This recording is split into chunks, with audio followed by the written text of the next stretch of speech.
அஸ்ஸலாமு hi everyone, welcome back to my channel. நீங்கள் நம்ம சேனலுக்கு புதுசாக இருந்தீங்கன்னா ப்ளீஸ் மறக்காமல் சப்ஸ்கிரைப் பண்ணிட்டு பாருங்கள். நிறைய பேர் வந்து அன்சப்ஸ்கிரைபர்லேயே நீங்கள் வந்து வீடியோ பார்த்துட்ருக்கீங்க. கண்டிப்பாக நம்மளுடைய வீடியோஸ் வந்து உங்களுக்கு இன்ட்ரெஸ்டிங்காக இருக்கும்னு நான் நினைக்கிறேன். இந்த வீடியோவில் எதை பற்றி பார்க்க போகிறீங்களா? ஒரு சின்னதான ஒரு டே இன் மை லைஃப் தான், ரொம்ப பெருசாலாம் இல்லை.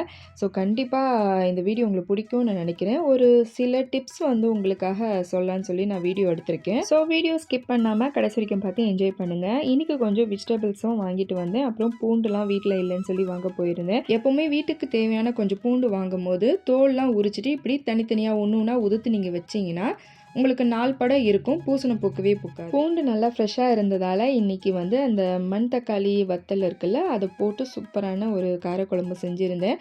புதுசாக வாங்கின கடாயில் பீன்ஸ் கேரட் பொரியல் தான் செஞ்சுருந்தேன். இந்த கடாய் பற்றி நான் ஆல்ரெடி ஷார்ட் வ்ளாகில் சொல்லியிருந்தேன், இது எங்கே வாங்கினேன்னு சொல்லிட்டு. நீங்கள் அந்த வீடியோ பார்க்கலன்னா ஒன்றும் பிரச்சனை இல்லை, நீங்கள் நம்ம சேனலில் போய் பாருங்கள். நான் ஷார்ட் வ்ளாகில் போட்டிருக்கேன், நான் எந்த இடத்துல இந்த இரும்பு பாத்திரம்லாம் வாங்கியிருந்தேன் அப்படின்னு சொல்லிட்டு போட்டிருக்கேன். மண் பாத்திரம் எப்படி ஃபஸ்ட்டு பழக்கப்படுத்துறது சொல்லிட்டு நான் வீடியோ போட்டிருக்கேன். அதே மாதிரி தான் இரும்பு பாத்திரங்களும் பழக்கிறது எப்படின்னு சொல்லிட்டு இது வீடியோவாக எடுத்திருக்கேன். வீட்டுக்கு தேவையான ஒரு சில பொருட்கள் மட்டும் வாங்கியிருந்தேன். இந்த கடாய் மட்டும் இல்லை, ஒரு சின்னதாக இந்த தோசைக்கல், அதுக்கப்புறம் இந்த பால் சட்டி, இந்த குட்டியான வானல், அப்புறம் வந்து இந்த வுட்டில் இருக்கிற இந்த கட்டிங் போர்டு இருக்குல்ல, இது வாங்கினேன். அதுக்கப்புறம் மிக்சிங் பவுல், இதுவுமே 130 தான். அப்புறம் இந்த சின்னதான இந்த கூடை வாங்கினேன், இதுவுமே 130 தான். ஸோ ரொம்ப அஃபோர்டபுளான ப்ரைஸாக இருந்துச்சு. இப்போது இந்த இரும்பு பாத்திரங்கள் வந்து எப்படி பழக்கப்படுத்துறதுன்னு சொல்லிட்டு ஒரு வீடியோவாக எடுத்திருக்கேன். ஸோ ஸ்கிப் பண்ணாமல் பாருங்கள். எப்போ நீங்கள் இரும்பு பொருள் வாங்கினாலுமே சரி, அதில் வந்து எண்ணெய் பிசுபிசுப்பு இருக்கும், அவங்க ஆல்ரெடி அப்ளை பண்ணியிருப்பாங்க. அதனால் ஃபஸ்ட்டே வந்து நல்லா நீங்கள் வாஷ் பண்ணிக்கோங்க. இந்த மாதிரி ஸ்க்ரப்பர் போட்டு நல்லா வாஷ் பண்ணி எடுத்துக்கோங்க. முடிஞ்ச அளவுக்கு உங்ககிட்ட ஸ்க்ரப்பர் இல்லைன்னா அந்த தேங்காய் நார் இருக்குல்ல, அதில் வச்சு கூட நீங்கள் வந்து இதை வாஷ் பண்ணலாம். நல்லா வாஷ் பண்ணிவிட்டு அதுக்கப்புறம் வடித்த தண்ணி இருக்குல்ல, அதை இதில் ஊற்றி வைக்க சொன்னாங்க. ஸோ அது மாதிரி நானும் செஞ்சேன். அப்படி இல்லைன்னா நீங்கள் ஃபுல்லாக வாஷ் பண்ணிவிட்டு தொடச்சிட்டு கூட நீங்கள் வந்து புழங்க ஆரம்பிக்கலாம்.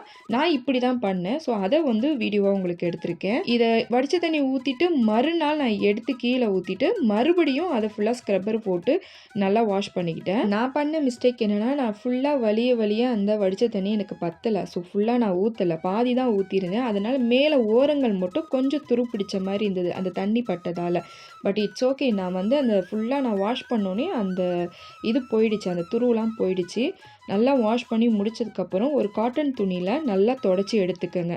அப்புறம் அடுப்பை ஆன் பண்ணிவிட்டு கொஞ்சமாக எண்ணெய் ஊற்றி வெங்காயம் போட்டு ஃபுல்லாக நல்லா வதக்கி எடுத்துருங்க. அப்போது அந்த துருவெலாம் வந்து அந்த வெங்காயத்திலே வந்துடும். இப்படி நல்லா நீங்கள் வறுத்து எடுத்துட்டு அந்த வெங்காயத்தை கீழே கொட்டிடுங்க. ஸோ அதை யூஸ் பண்ண வேணாம், ஏன்னா அந்த துருவு எல்லாமே இந்த வெங்காயம் எடுத்துகிட்டு வந்துடும்.